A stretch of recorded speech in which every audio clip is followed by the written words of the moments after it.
Iniciamos entonces esta mesa número 8, en la cual presentaremos experiencias de evaluación. Para nosotros es un gusto pues darle como paso a la voz de ustedes. Por supuesto yo silencio mi micrófono y apago mi cámara porque aquí quien está encargada de la actividad es la profesora Isabel. Simplemente queríamos darles el saludo inicial y le damos paso. Profesora Isabel, reiterarle nuestra gratitud por su apoyo y además por su ejercicio académico en este primer encuentro internacional de experiencias formativas en contextos de emergencia. Muchas gracias. Bueno, muchísimas gracias, profesor Edison, por la invitación. Para mí es un honor estar en el primer encuentro internacional de experiencias formativas en tiempos de emergencia. Les doy la bienvenida a esta mesa número 8 y les cuento que las reflexiones que vamos a ver, las experiencias y procesos que se van a compartir en esta mesa no distan mucho de lo que ya se viene reflexionando en relación con las primeras ponencias, con los ponentes principales, ya que nos muestran esas tensiones que se encuentran en el campo de la evaluación. Esas tensiones, por ejemplo, una de las profesoras las nombran como evalúo para que los estudiantes no me engañen o realmente evalúo entonces para posibilitar esos procesos formativos y aprendizajes en los estudiantes. Un poco esas discusiones tienen que ver también con las reflexiones que se han hecho a nivel internacional en el marco de esos procesos neoliberales que se están tejiendo, que también se están reinventando y que muestran esos procesos de control que se están tejiendo y que en el campo de la educación también se han venido viendo. Entonces, para contarles un poco sobre las presentaciones que se van a realizar, les cuento que tenemos 3 experiencias que son aquí de Colombia y una de Chile. Entonces, vamos a contarles que tenemos una primera ponencia que va a realizar la profesora Adriana Vanguero Sánchez de la Universidad de San Buenaventura. También tenemos otra presentación por parte de la profesora Marcela Silva Ormazábal, que también estuvo trabajando con Catalina Iturbe Sarunic de la Universidad Austral de Chile. Tenemos también a Gisette Gómez Sánchez de la Universidad Popular del Cesar, aquí de Colombia, y la experiencia de William Salazar Ríos de la Universidad Santiago de Cali. Les cuento que tenemos para la moderación unas reglas y espero que sean muy respetuosos con ese tiempo, se los pido encarecidamente. Tenemos 10 minutos. Yo les estaré avisando cuando falten aproximadamente 2 o 1 minuto antes de que se les acabe el tiempo para que cumplamos con eso. También les pido a los invitados que si tienen alguna pregunta la vayan registrando en el chat. Entonces vamos a dar inicio con la primera ponencia, que es por parte de la profesora Adriana Vanguero Sánchez de la Universidad de San Buenaventura, que se titula Metaaprendizajes en tiempos de cambio. Tiene usted la palabra y muchas gracias por estar acá en este espacio. Empieza a contar el tiempo. Muchísimas gracias, muchísimas gracias. Para mí también es un honor estar en este espacio. Estoy un poquito asustada después de esa hermosa y no sé cómo decir, la presentación de los profesores Marcelo, Soledad y el profesor Gregorio. Tenemos un reto bastante importante allí y quería pues también aprovechar porque la voz que yo traigo no es solamente la voz de Adriana Vanguero, sino la de muchos de los profesores de nuestras universidades con los que he tenido oportunidad de hablar y de conversar. Entonces, eso pues, en parte fue que motivó para que escribiera esas reflexiones que pues están muy en primera persona, pero como les digo, es un colectivo que está basado en eso. Entonces, pues primero quería, pues no sé, leer muy rápidamente porque hay cosas que me queden, no quiero que se me queden por fuera, pero básicamente todo esto, a lo que nos lleva ahora de la invitación que era hablar sobre nuestras angustias, nuestros temores, está enlazado no solamente en el momento puntual que tenemos, sino en toda nuestra vida académica e incluso en nuestra propia historia, ¿no? Entonces, pues inicialmente cuando yo inicié como docente en la universidad fue un temor grandísimo porque eso significa pues poner sobre sobre los hombros la formación académica de al menos un grupo de estudiantes, que ellos ponen ahí no solamente sus expectativas y sus ilusiones, sino pues las de sus familias y la de entorno social. Pero este reto empezó, yo estoy docente adscrita a bienestar institucional en la universidad. Trabajamos con estudiantes que tienen dificultades o problemas académicos y enlazados, entonces empezamos a escuchar a los profesores también, porque no es una situación propia de los estudiantes, sino que es todo un sistema que está enlazado a los buenos o a los malos o no esperados resultados académicos. Eso nos llevaba a pensar, bueno, el ejercicio del ser docente no está solamente ligado a la disciplina, sino precisamente a ese rol, a cómo se asume ese rol, ese papel de ser profesor, ¿sí?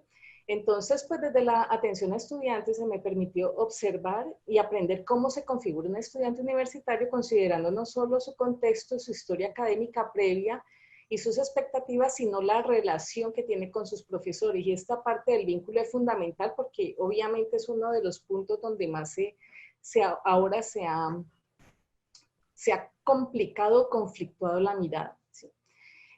Pues todas estas revisiones sobre el rol del docente me permitieron estructurar una investigación que partió pues de la reflexión de la propia historia de vida, porque no es casualidad que la vida nos ponga en este lugar, ni es al azar, ni mucho menos. Y además pues cómo se enlaza pues en las mismas. A lo que voy ahora, sin importar los años de experiencia que tengamos ante la situación de transformación a la que nos sometió la pandemia y la cuarentena, es imposible pensar en las emociones que nos suscitó este evento sin pensar en cómo estábamos situados realmente antes.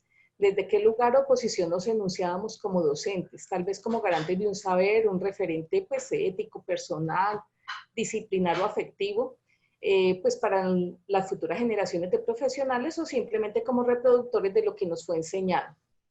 En esa investigación que realizamos, pues hay como 3 o 4 más bien diferentes roles que se habían asumido. Sin embargo, fuese el lugar que fuese, sin pensarlo y sin esperarlo, los profesores tuvimos que cambiar y muchos de nosotros nos vimos de frente con la realidad de que nuestro mismo lugar fue invertido.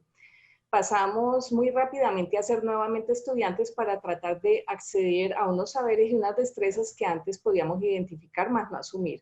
Aquí en Colombia fue la terrible semana de marzo en que nos dijeron ya no pueden volver más a clases presenciales, ya los estudiantes están en sus casas y ustedes tienen que transformar todo, su currículum, tienen que transformar las prácticas, entonces hay que correr a estudiar, a mirar, a evaluar, a capacitarnos, y a muchos docentes, muchos ya estaban más familiarizados, pero para muchos otros fue volver a ese rol de estudiante. ¿Sí? Y no es solamente adquirir conocimientos, sino además desarrollar unas destrezas también para poderlo hacer. ¿Qué implicó esto? Ante esa realidad, pues debimos realizar muchas reflexiones. ¿Qué deben exactamente aprender nuestros estudiantes y cómo lo hacemos simultáneamente con ellos? En mi caso, pues como pedagoga en construcción reflexionaba sobre la misma experiencia, ¿cómo respondo a eso? ¿Cómo acomodo mi programa para pues terminar este ciclo no solamente pues de una manera medio decente, sino con la calidad que esperamos? Entonces empezamos a hablar y a conversar con muchos docentes y caer en cuenta que la docencia mediada por tecnología es más que una mediación, nos configura otro tipo de relación, pues no podemos transversar lo que teníamos en el computador, en el aula, lo que hacíamos en el aula del computador. Y escuchar a los estudiantes, abrirse a escuchar realmente sus inquietudes, temores y hacer lectura sobre esta nueva generación que está atravesando también sus propias incertidumbres. Una de esas situaciones que aparecían en estas conversaciones era la inquietud sobre cómo evaluar los aprendizajes. En muchos estudiantes el temor o la duda estaba en cómo prevenir a lo que pues, se refería ahora Isabel Cristina, cómo prevenir el fraude, cómo hacer pues para que realmente haya la integridad que necesitamos. Y otras preguntas, ¿para qué evalúo? ¿Cómo identifico realmente si aprendieron? Necesitábamos que evaluación, o al menos pues para enfrentar los cortes que faltaban, cómo debía ser esas características. Entonces, inicialmente debe ser incluyente y de fácil acceso. Por ejemplo, yo había generado un juego maravilloso con Kahoot, pero el que solamente pudo acceder menos de la mitad de los estudiantes, entonces no me servía como herramienta. También otra condición, que debía ser asincrónica, porque no todos se podían conectar al mismo tiempo. Que esté alineada con el proceso del curso, que me pueda dar cuenta pues también de lo que me pide la universidad, pero también alineada con el proceso y la situación personal que estaba viviendo cada estudiante. Y de remate, pues que no diera cabida el fraude. Entonces decidí transformar los criterios para la evaluación, pues igual tenía que hacerlo, pero le solicité a los estudiantes que hiciéramos una especie de proceso. Afortunadamente mi asignatura se prestaba para eso. La asignatura es para estudiantes de primer semestre en licenciatura, estudiantes que van a formar como profesores, están formando como profesores, y es de fundamentos de la psicología. Es decir, es una asignatura que no es para lo que ellos están, por lo que ellos están estudiando, no es de pedagogía, sino de en psicología. Entonces empezamos a estructurar un proceso que a partir de la observación empezaran a identificar, con el pretexto de las reglas de la Gestalt, a observar elementos de su casa, de la naturaleza. Ellos fotografiaban, por ejemplo, digamos, la ley de simetría. Empezamos a observar y encontrar hasta elementos que pasamos siempre por alto. Voy más rápido. De la fase de la observación, y aquí es la parte del título de los metaaprendizajes, las invitamos a que entonces empezáramos a hacer ejercicios de la reflexión de sus propios procesos de aprendizaje, porque estábamos en esa parte del curso también.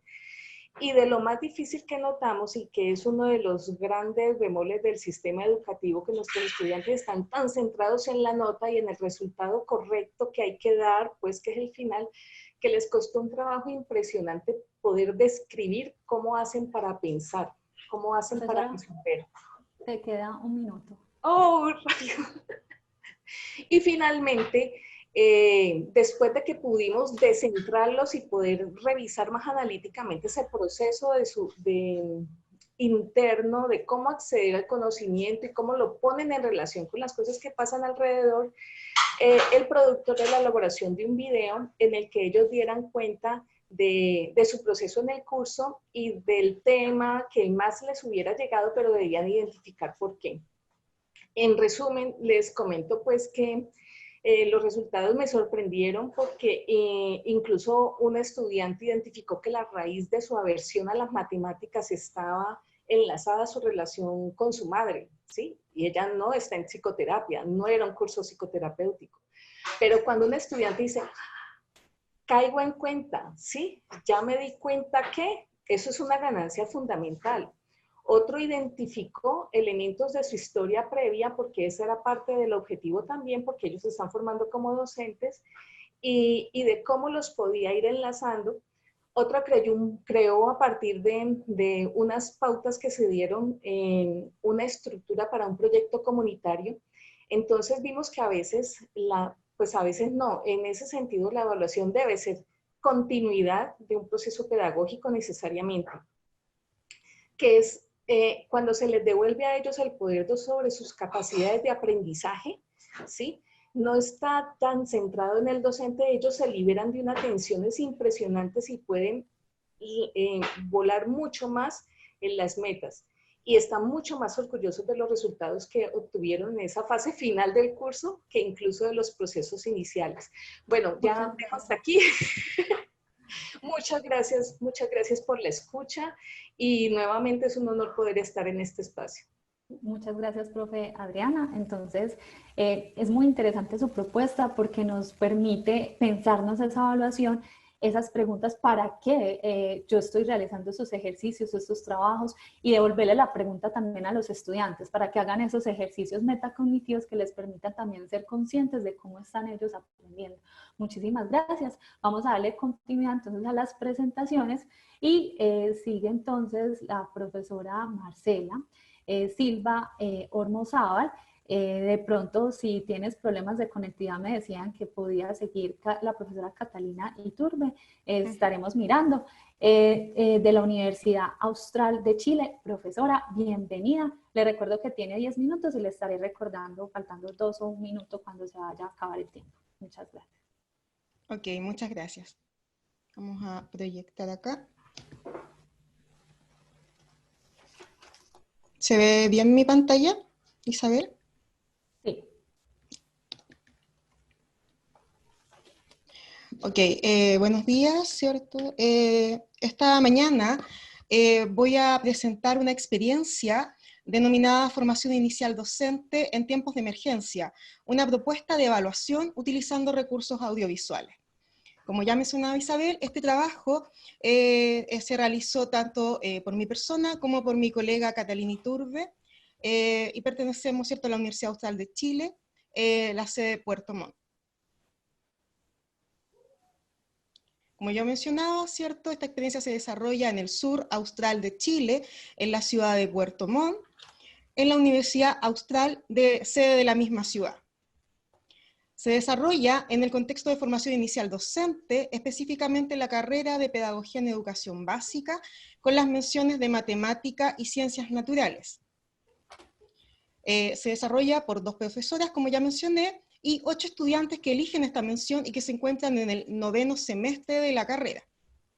Cabe destacar que esta experiencia se desarrolla dentro del marco de una experiencia de innovación docente que tiene relación con la codocencia y la interdisciplinariedad.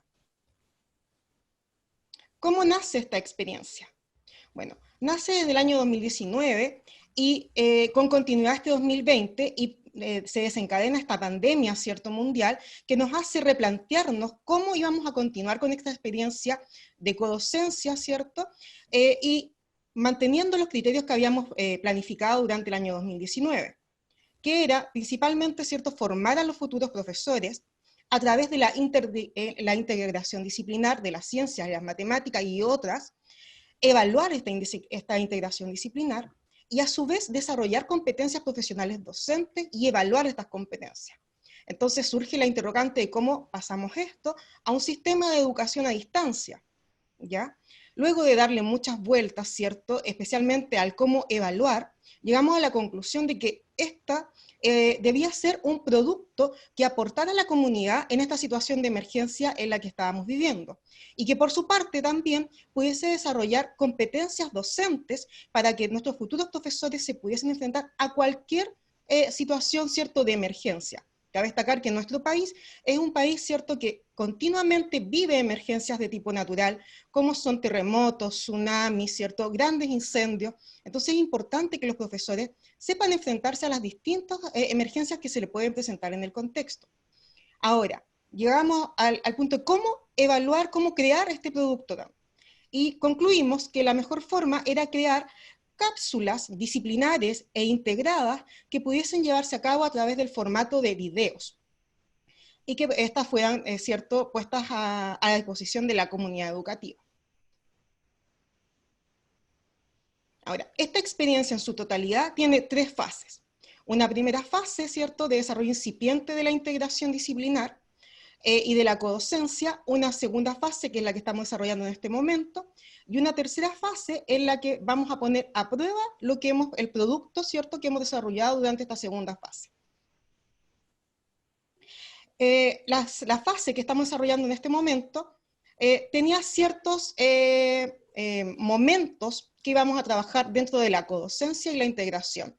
Por una parte, visualizar el currículum con una mirada de integración disciplinar a través de la contextualización, y específicamente de la contextualización en tiempos de pandemia, el trabajo de diseño de actividades didácticas integradas a través de trabajo colaborativo. Posteriormente, que los estudiantes, ciertos futuros profesores, pudiesen crear sus propios esquemas de integración disciplinar para, por último, elaborar una actividad didáctica integrada. Pero el punto era, ¿cómo evaluamos todo esto, cierto?, en este contexto de pandemia? Por lo tanto, no solo íbamos a evaluar el producto final, sino también el proceso, ¿cierto?, que era muy importante, que es muy importante todavía porque estamos en proceso, a través, ¿cierto?, de portafolios que tienen un formato de blog, ¿cierto?, que se desarrollan a través de las plataformas digitales, en las cuales los estudiantes pueden colocar, ¿cierto?, todo un repositorio de sus actividades que van realizando, de sus reflexiones personales, en torno a este proceso que están viviendo de producción, tanto de actividades didácticas como de integración disciplinar. A su vez, paralelamente, utilizamos el formato de foro, en lo cual se plantean ciertas temáticas que los estudiantes pueden ir reflexionando en torno a ellas, pueden, ¿cierto?, hacer réplica en torno a los comentarios de sus propios compañeros, y también podemos nosotros, como profesoras, interactuar con ellos a través de este formato. Y finalmente, el producto, que son las cápsulas didácticas disciplinares y también interdisciplinares, ¿ya? Que como ya dije, ¿cierto?, una vez editadas se ponen a disposición de la plataforma YouTube. Ahora, estos son los productos, pero ¿cierto?, había que pensar cómo evaluarlos pensando en que el foco era el desarrollo de competencias profesionales docentes. Entonces, para ello, hicimos una triangulación de documentación. Primero tomando las metacompetencias que propone Joffre en 2009, por otra parte, el marco de la buena enseñanza que propone el Ministerio de Educación de Chile, y también, ¿cierto?, el marco de competencias que entrega la propia carrera, ¿cierto?, las competencias de egreso de los profesionales. Una vez que triangulamos estos tres documentos, generamos una pauta de evaluación de las competencias por medio de evidencia de los productos, ¿ya?, tanto en su proceso como en el cierre. A su vez, también tuvimos que modificar las rúbricas para evaluar estas cápsulas disciplinares que en contexto de educación presencial eran microclases, ¿ya? Entonces tuvimos que adecuar estas rúbricas y que todavía están en proceso, porque a medida que vamos avanzando en el tiempo y creando nuevas prácticas, todos estos instrumentos han sido confeccionados de manera colaborativa, tanto con mi compañera, ¿cierto?, que realizamos codocencia, como también con los propios estudiantes, quienes han podido editar paralelamente estos formatos a través, ¿cierto?, de la plataforma Drive, donde entregamos el formato y cada uno puede ir apelando, ¿cierto?, que este criterio no está tan de acuerdo, que quizás podría modificarse de tal manera, que, viéndole también el aspecto, ¿cierto?, desde el propio contexto de los estudiantes, y finalmente se va a generar un instrumento colaborativo, tanto desde la visión de la matemática, de la visión de las ciencias naturales, pero también de la propia visión de los futuros profesores, ¿sí? Quienes también cuentan con las competencias necesarias para poder diseñar un instrumento de evaluación. Por último, como el proceso de evaluación no es solo unidireccional, ¿cierto?, desde el docente a los estudiantes, sino también de cómo el estudiante puede evaluar el proceso de su propia formación, hemos desarrollado una serie de instrumentos, tanto de inicio, desarrollo, y en el futuro de cierre, en el cual los estudiantes, a través de encuestas digitales, han podido entregar, ¿cierto?, su propia percepción de la experiencia. Por una parte, al inicio visualizamos un temor a su futuro laboral. Cabe destacar que estos profesores en formación ya en el año 2021 van a estar titulados, por lo cual este contexto de pandemia va a ser su futuro contexto laboral. A su vez también detectan ellos una necesidad de herramientas tecnológicas para hacer frente a esta nueva situación, ¿cierto?, este nuevo contexto de enseñanza-aprendizaje. Asimismo, visualizan la interdisciplinariedad como una conexión que cada vez la ven mucho más natural. En sus palabras, ellos destacan que han podido desarrollar habilidades, destrezas y procedimientos, ¿sí? También visualizan la integración de saberes como un enriquecimiento al proceso de enseñanza-aprendizaje y visualizan la necesidad de trabajar con el otro. Y hago énfasis en este punto, que si bien ya lo visualizan y lo ven como una necesidad, también fue en algún momento una necesidad de mejora, ¿cierto? Una dificultad en el proceso, que voy a hablar en un momento. También, ¿cierto?, como forma de evaluación de cierre, podemos visualizar una evaluación totalmente positiva de la experiencia. Destaca en este formato de codocencia que hemos podido desarrollar a pesar del contexto de educación a distancia, y también visualizan que estas experiencias que han podido desarrollar, tanto desde el modelamiento de las prácticas como el de desarrollo de productos, puede ser transferible al sistema educativo. Dentro de las dificultades presentadas... Profesora, te queda un minuto. Ok, gracias. es imprescindible mencionar el contexto en el cual vivimos, ¿cierto? El contexto geográfico. Si bien Puerto Montt es una ciudad con las características, ¿cierto?, de urbe, tiene muchas localidades en el entorno que son muy rurales, y tenemos estudiantes, futuros profesores de estos contextos, como de Carretera Austral, de islas, ¿cierto? Por lo cual, esta dificultad, ¿cierto?, en este contexto de educación a distancia fue presente, tanto por conectividad como por falta de equipamiento, ¿ya? La cual se pudo mejorar en el transcurso, y hoy en día ya no es una dificultad porque la universidad prestó los servicios necesarios a estos estudiantes. Ahora, también visualizamos como una dificultad el tiempo, y desde dos dimensiones. Desde una dimensión, ¿cierto?, la necesidad de mayor tiempo para poder, como profesora, ¿cierto?, reformular nuestras experiencias, reformular la forma de evaluar, pero también porque estábamos contra el tiempo, porque la emergencia se suscitó de un momento para otro. Y como mencioné anteriormente, el trabajo colaborativo fue una dificultad en su momento porque a los estudiantes les costaba mucho poder trabajar de manera colaborativa. Y creo que visualizar el trabajo colaborativo a sus propios profesores mejoró esta situación. Y por último, sí, dejo unas imágenes, ¿cierto?, donde pueden visualizar una clase en Zoom, la experiencia de codocencia, y algunos pantallazos de los productos que ya están presentados de las cápsulas integradas y disciplinares. Muchas gracias. Muchísimas gracias, profesora Marcela. Realmente también es muy importante la propuesta que nos muestras desde Chile, precisamente porque nos vuelve la mirada sobre la necesidad del trabajo en equipo, ese currículo contextualizado, en este caso a la luz de herramientas audiovisuales y productos tan interesantes como los que ustedes utilizan, como el blog, y también ese pensar esas competencias que también requieren los profesionales para sortear estas vicisitudes, como en este caso la de la pandemia. Buenos días. Muy buenos días ahí. Bueno, yo, como ya lo han mencionado, soy Eileen Gómez, estudiante de la Universidad Popular del Cesar. Estoy cursando cuarto semestre del programa Licenciatura en Español e Inglés. Bueno, mi experiencia durante este proceso ha sido, de verdad, pues creo que ha sido un completo reto, porque creo que adaptar los espacios del hogar a unos espacios académicos es bastante complicado, más cuando de pronto hay ruidos externos, hay situaciones que de pronto pueden turbarnos al momento de estar en las clases, o que de pronto nos pueden generar un conflicto o de pronto desconcentración.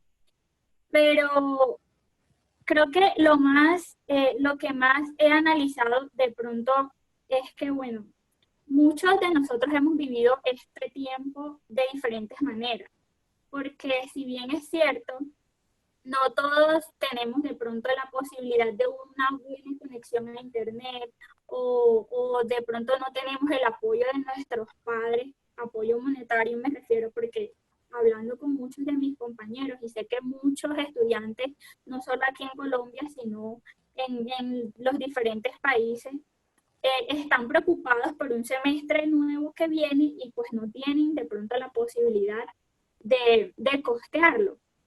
Entonces creo que también he visto esto como, yo digo, bueno, soy afortunada porque realmente tengo cómo costear mis estudios, realmente tengo cómo seguir estudiando, pero cómo el docente está haciendo para ayudar a estos estudiantes que no tienen la posibilidad de pronto de conectarse a las clases, de pronto de interactuar de manera eficiente durante el proceso. Bueno, un día en una de mis clases estaba preparando la exposición, duré prácticamente 2 semanas aplazándola porque el orden de las exposiciones era aleatorio. Y exactamente en el momento en que voy a conectar mi cámara para empezar a mi exposición, se me va el flujo eléctrico. Conté con la suerte de que un compañero me llama enseguida y me dice, Eileen, estamos aquí, voy a poner mi celular en altavoz para que te escuchen. Entonces, en ese momento yo me sentí contenta, y después de eso, terminada la clase, yo dije, bueno, esto es un proceso no solo de acompañamiento por parte del docente, sino que como compañeros de estudio también tenemos que aportar y tenemos que pues ser soporte para los compañeros que de pronto no pueden o tienen dificultades al momento de acceder a las clases o de continuar con su proceso. Algo que también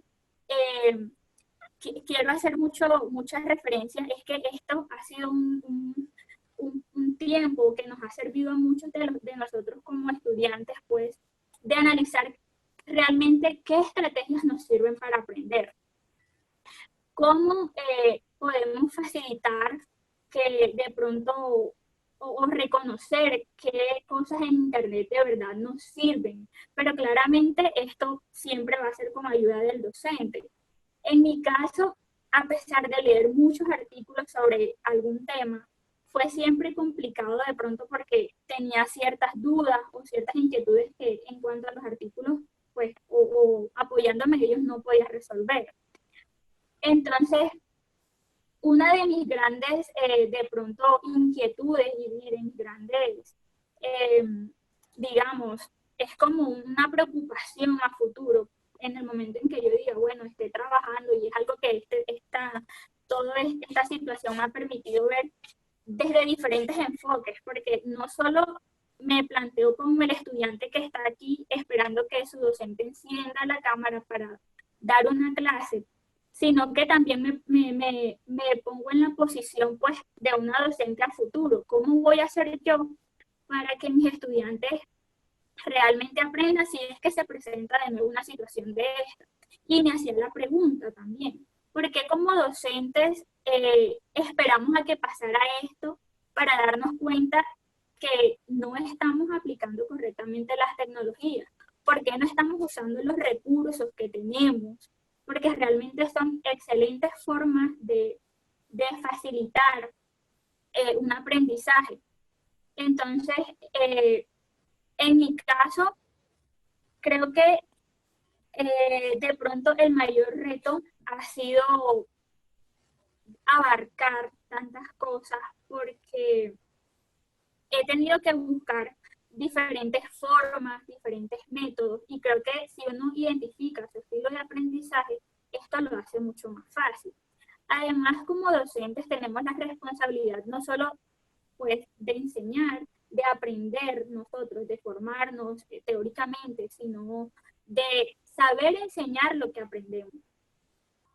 Y claramente es mi preocupación, porque yo digo, si no aprendo o si no adquiero ahora mismo las habilidades y realmente estoy trabajando en ello, porque me creo que soy una estudiante responsable, que soy autónoma, porque realmente es lo que me ha enseñado todo este proceso, porque he tenido la posibilidad de, en muchos momentos, de no solo de pedir apoyo a mis docentes, sino de yo misma. Bueno, si no encontré aquí la solución a esta pregunta, a esta incógnita, ¿dónde la puedo resolver?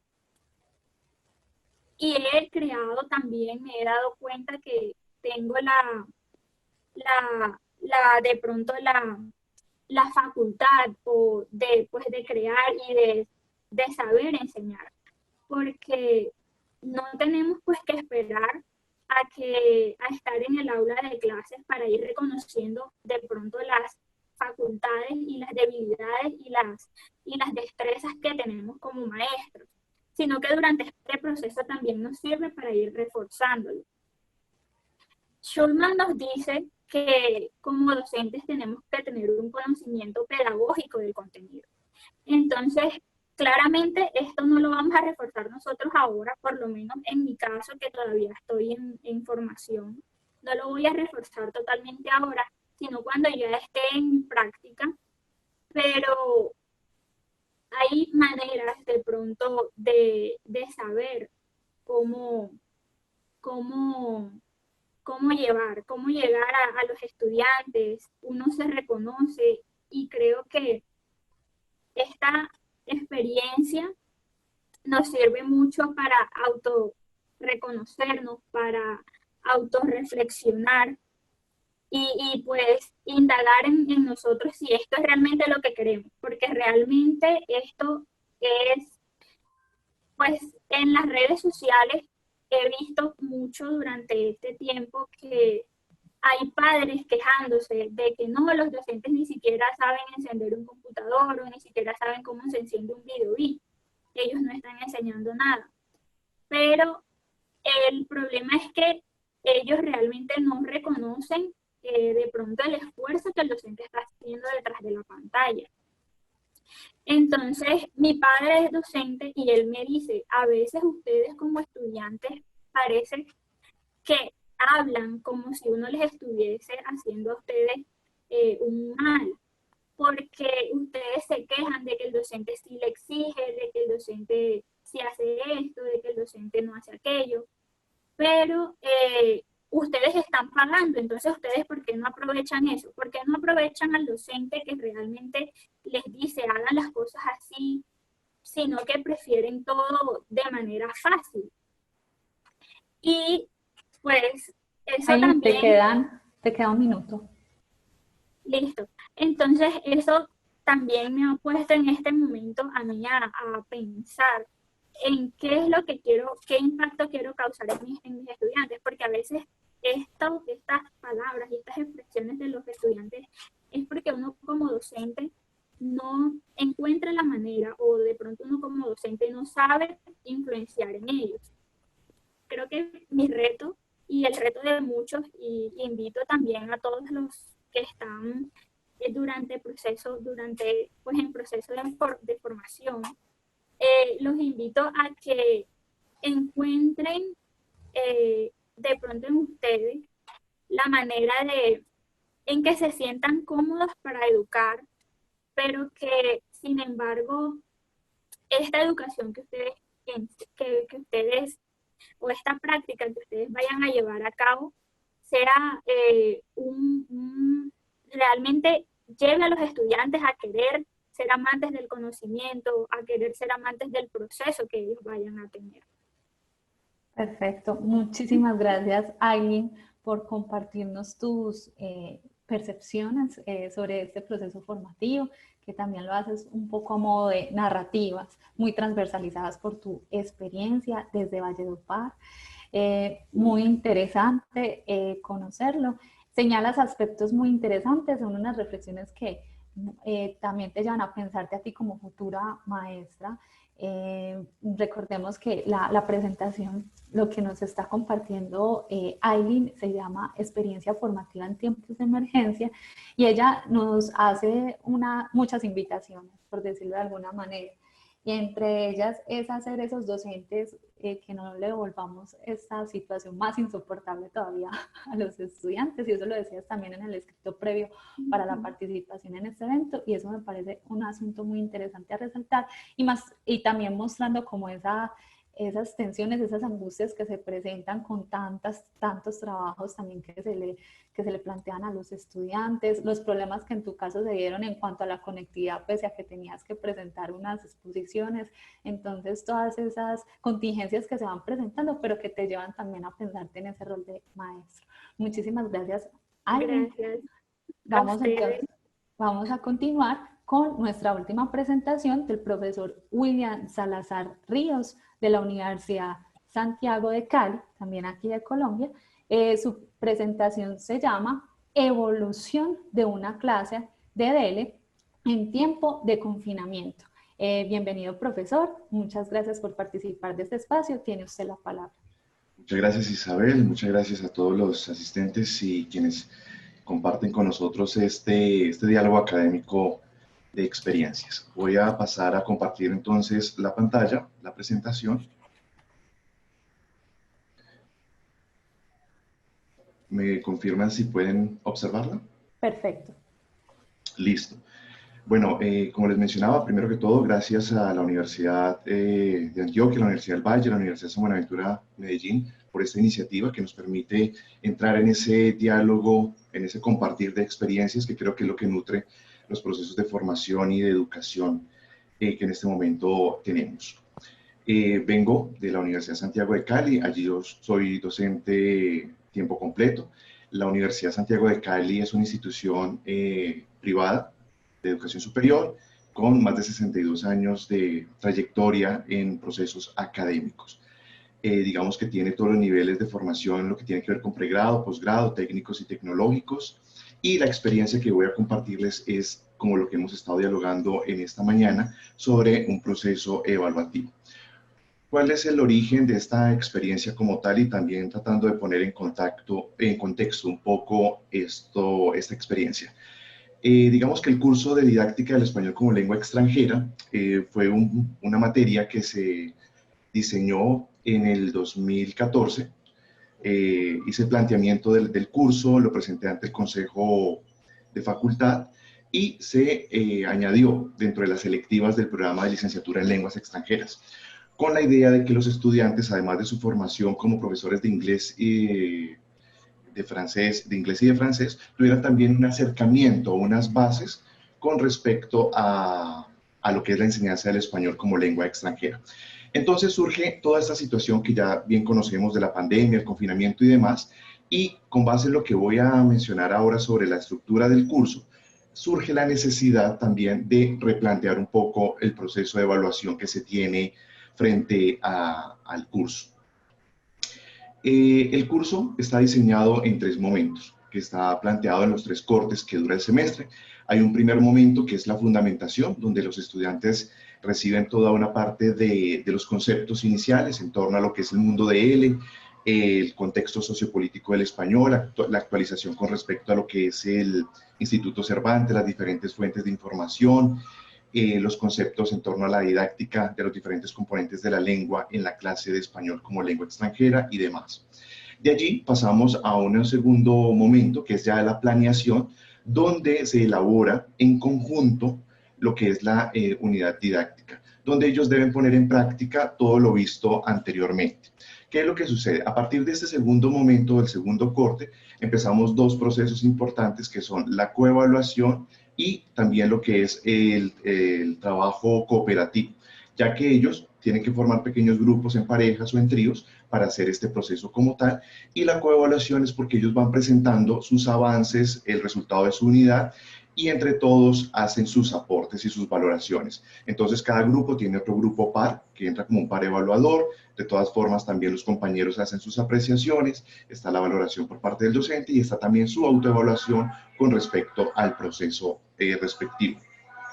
Y finalmente tenemos el último corte, donde son la microclase, donde ya es la aplicación de toda esta parte que hemos mencionado anteriormente, donde ellos escogen una actividad y en 15 o 20 minutos deben desarrollarla con un grupo de estudiantes extranjeros que simulan en ese caso ser estudiantes de español como lengua extranjera.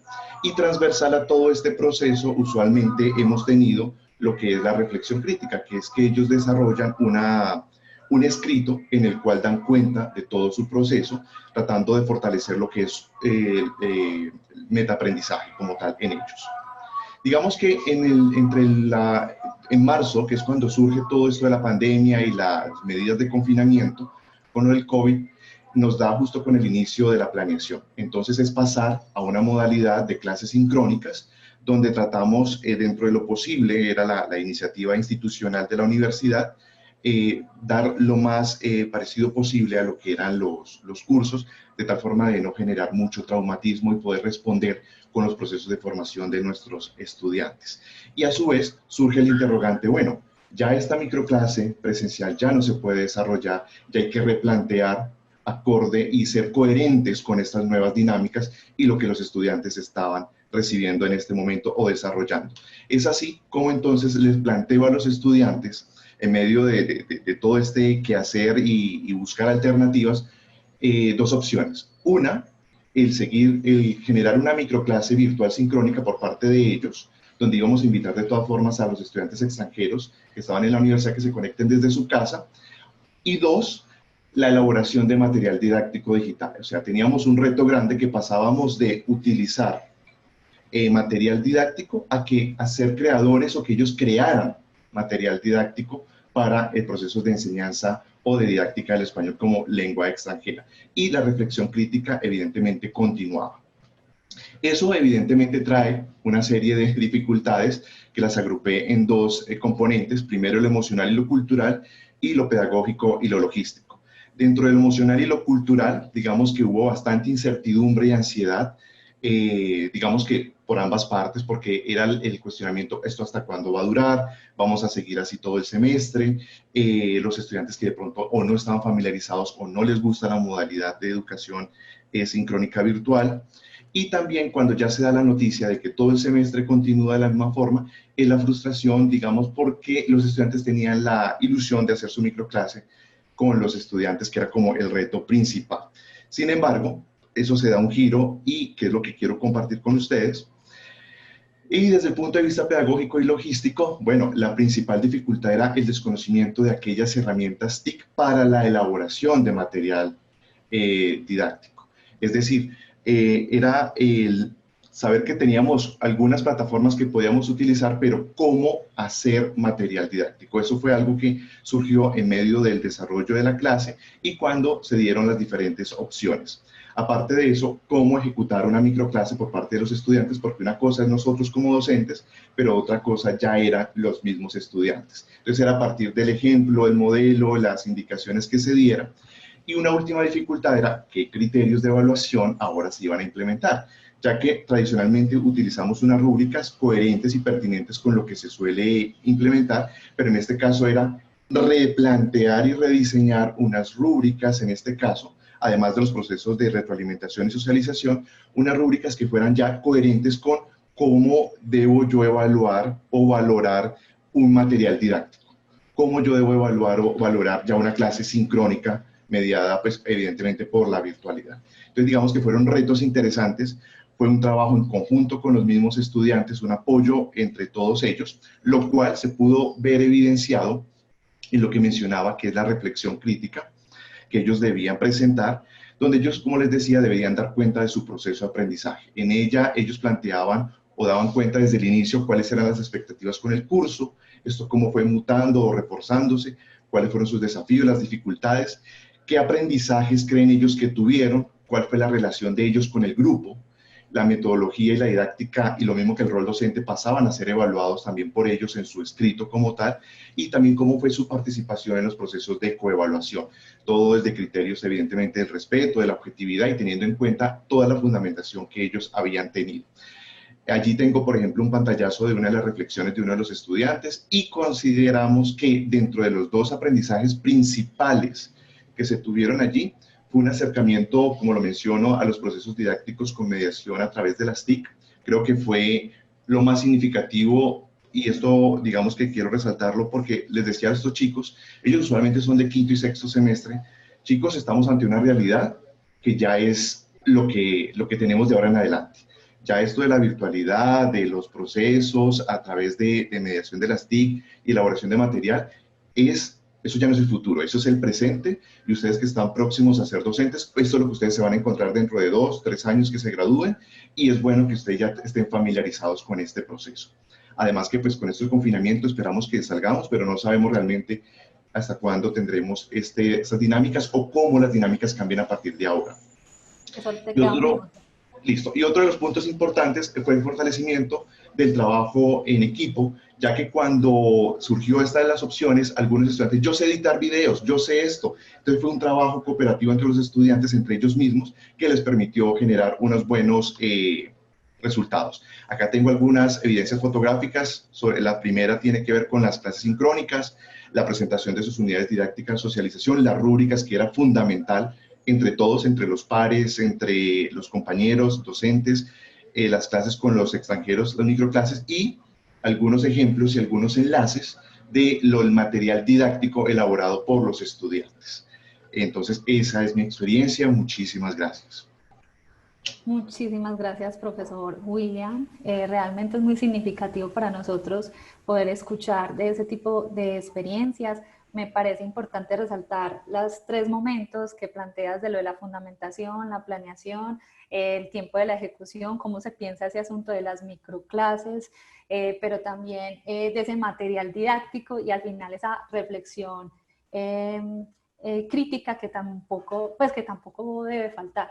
Entonces, muy interesante. Veo que también habían unos 2 videos ahí en la presentación. Yo tuve la oportunidad de verlos previamente. Me parece muy interesante que pudieras compartirlos también con los invitados. Seguramente también a ellos les podrá ser útil conocerlos. Entonces, si quieres, te invito a que los coloques en el chat, los links, si es posible. También aquí tenemos una de las preguntas. Esta era nuestra última presentación. Y esta pregunta aparece acá en el chat y podemos hacer una última ronda con todos los participantes para que respondan esta pregunta de forma sucinta. Entonces, la pregunta empieza con este marco, la hace el profesor Edgar Herrera Vente. Dice así: con los múltiples problemas que existen ahora frente a la enseñanza virtual y que debido a estos muchos estudiantes no han podido tener acceso a su proceso formativo, luego, ¿cómo se valora a los mismos teniendo en cuenta estas dificultades o todas las dificultades que se han presentado? ¿Cómo se valora a los mismos teniendo en cuenta las dificultades? Esa es la pregunta que nos hace Edgar Herrera. Entonces vamos a iniciar a darle la palabra en primer lugar. Hacemos la misma ronda que veníamos realizando. Entonces empezaríamos con la profesora Adriana Vanguero Sánchez, para que nos cuente qué piensa sobre la pregunta que nos hace Edgar Herrera, y luego continuamos con los otros profesores en el mismo orden que llevábamos. Recuerden, de forma sucinta, porque ahorita tenemos ya el cierre del evento con la moderación del profesor Edison. Entonces vamos a comenzar a dar estas respuestas. Profesora Adriana, tienes la palabra. Gracias. Sí, precisamente esa era una de las inquietudes que más nos llevado pues a reflexiones también, porque hay que ver contextos generales, institucionales y también las situaciones particulares de los estudiantes. Rápidamente tuvimos que hacer una evaluación de cómo estaban, en qué momento estaba cada uno, y precisamente por eso planteaba, pues al menos en la experiencia que varios de nosotros tuvimos, que parte del proceso evaluativo y de muchos procesos de clase no necesariamente tenían que ser sincrónicos, no necesariamente, o buscar la forma de que los estudiantes pudieran después acceder a ellos. Mirar con qué contaban, con qué herramientas tenían. Algunos tenían solamente su celular, otros solo, las conexiones a internet eran por horarios, ¿sí? Y entonces parte del proceso también. Recuerden que una de las características, y que lo mencionó uno de los docentes, es que el proceso pedagógico y el evaluativo como parte del mismo debe ser incluyente, ¿sí? En condiciones de equidad, que puedan acceder, que se pueda facilitar el acceso a los demás. Con algunos estudiantes tuvimos que hacer algunos acuerdos, generar acuerdos específicos según su situación. La universidad afortunadamente también ayudó en esa parte, ¿sí? Para proveer algunos recursos, pero básicamente es una evaluación que debe hacerse también, como les digo, de condiciones institucionales, de condiciones generales, pero también contando muy bien con la situación de cada estudiante. Muchísimas gracias, profe Adriana. Para nosotros es un placer siempre escuchar sus percepciones. Vamos a continuar entonces con la respuesta de la profesora Marcela Silva Ormazábal. Bueno, desde la experiencia que hemos vivido nosotros, en una primera instancia se hizo un sondeo de las condiciones de cada uno de los estudiantes para determinar la conectividad, ¿cierto?, de cada caso en particular. Ahora, en forma general, lo que se ha hecho, y específicamente hemos realizado en nuestras clases, es poder proveer de todas las clases grabadas, ¿ya? Y como decía también Adriana, no todas las clases son de manera sincrónica. Hemos generado modalidades sincrónicas y asincrónicas para que los estudiantes puedan acceder a ellas, ¿cierto? Y participar de acuerdo a sus propios contextos.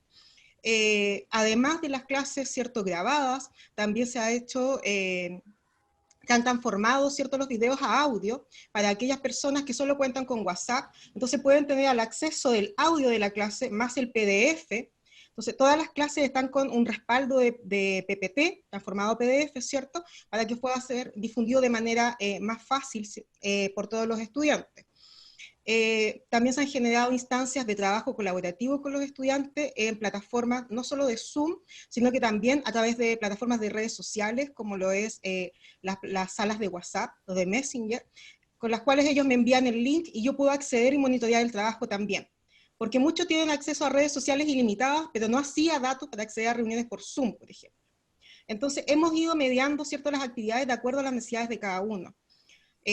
También lo que ha sido una dificultad es cómo visualizar las prácticas profesionales de los futuros profesores. Entonces, sobre todo el tema de la conectividad, porque cuando un profesor o un futuro profesor no tiene conectividad, ¿cómo realiza una práctica virtual? Entonces, es difícil e imposible en muchos casos. Entonces, en esa particularidad se está viendo la posibilidad de que este profesor o futuro profesor acceda a la escuela de su comunidad local y pueda realizar un sistema de prácticas de colaborativa con el profesor del sector rural donde vive este futuro profesor, accediendo, ¿cierto?, a la forma en que está trabajando cada una de esas escuelas. Entonces, de esta manera hemos podido dar acceso a todos los estudiantes, tanto al sistema formativo de clases como a las futuras prácticas pedagógicas. Y creo que ha funcionado bastante bien. Muchísimas gracias, profesora Marcela, por compartirnos esa experiencia desde Chile. Para nosotros también es muy significativo escucharla. Y también le agradecemos a Catalina, que está ahí tras bambalinas, pero que también hizo posible pues como ese trabajo en conjunto contigo. De hecho este trabajo sería imposible sin Catalina, porque es un trabajo colaborativo de codocencia. Entonces somos siamesas, no es una sin la otra. De hecho habíamos pedido exponer juntas, porque siempre lo solicitamos, porque creo que un trabajo colaborativo de codocencia debe exponerse de manera colaborativa también. Porque ha sido un trabajo bien intenso, bien de aprendizaje también en el transcurso. Pero no es imposible. No es imposible, y creo que también es un ejemplo, y partimos con esto como una manera de modelar a nuestros estudiantes que el trabajo colaborativo. Creemos y confiamos en que la mejor manera de educar es a través del ejemplo, porque somos profesores igual que ellos. Muchísimas gracias por por lo que nos comentas acerca del trabajo colaborativo. Sí, ¿se alcanzan a escucharme? Sí. Sí, perfecto. Muy bien, continuamos entonces con la reflexión de Aileen Gisette Gómez a propósito de la pregunta. Bueno, en cuanto a mí como estudiante, bueno, contamos con la plataforma de Classroom. Allí los docentes nos están subiendo constantemente actividades, videos, links. Bueno, por lo menos en la materia de inglés, constantemente el docente sube una serie de documentos y de audios en los cuales nosotros podemos desarrollar actividades, y de esta manera él tiene pues un constante, lo que permite pues la plataforma de Classroom es que los docentes tengan un constante seguimiento de los procesos que nosotros como estudiantes vamos llevando. De igual manera, pues permite que se vayan subiendo las clases que son grabadas, pues estamos teniendo las clases por medio de Meet. Entonces estas las graban y nos suben las clases, los links de las clases a la plataforma de Classroom. También realizamos videos, por lo menos en cuanto a los parciales, creo que ha sido un trabajo bastante exhausto. En la materia de literatura, por lo menos hay que desarrollar muchos artículos, entonces nos piden artículos en los cuales resumamos todo lo visto durante un corte, y es un proceso de investigación bastante arduo, porque uno tiene que saber encontrar información acertada y pues también saber redactarla sin que, digamos, sin que haya un plagio. Y se ha presentado con muchos de mis compañeros problemas por esto. Entonces, ha sido también un reto eso, porque tenemos que saber redactar bien, tenemos que saber producir, y tenemos que saber que pues como docentes tenemos, como lo decía la profesora Marcela, tenemos que ser ejemplo. Entonces, desde ya tenemos que ir corrigiendo nosotros esos pequeños errores para que en un futuro pues tengamos pues una imagen limpia frente a nuestros estudiantes. Muchísimas gracias, Aileen, por estar en este espacio también desde la visión del estudiantado. Para nosotros también es muy importante, muy valioso conocer cómo se vivió este proceso formativo este semestre. Y terminamos entonces con la apreciación del profesor William Salazar. Sí, bueno, frente a estas dificultades, digamos que fue uno de los retos adicionales que a nivel de institución se conversó bastante, porque si bien había un buen número de estudiantes que tenían un fácil acceso, había también un número, que así fuera poco, es importante prestar atención de los que no podían o no tenían la facilidad de un acceso a las clases sincrónicas. Entonces, digamos que hubo varias alternativas que se diseñaron tanto a nivel institucional como a nivel personal de cada uno de los docentes. A través de la ROAF, que es la red a la que pertenece la universidad, pues se creó o se estableció utilizar la plataforma Zoom, con la cual nos podíamos, digamos que grabar las clases. Esas clases quedaban en un depositorio y podían ser fácilmente enviadas o compartidas con los estudiantes a través de otros canales. También teníamos la figura del representante de curso, que era quien manejaba las salas de WhatsApp y quien servía a veces como intermediario también para, con aquellos estudiantes que presentaban alguna inquietud y demás. Además de eso, manejábamos la plataforma Moodle, que también es una directriz institucional donde se guarda absolutamente todo el material para que los estudiantes puedan acceder en un determinado momento, y se asignaron horas de asesorías para que si el estudiante podía o no estar en la clase, en la asesoría podía ponerse al día como tal.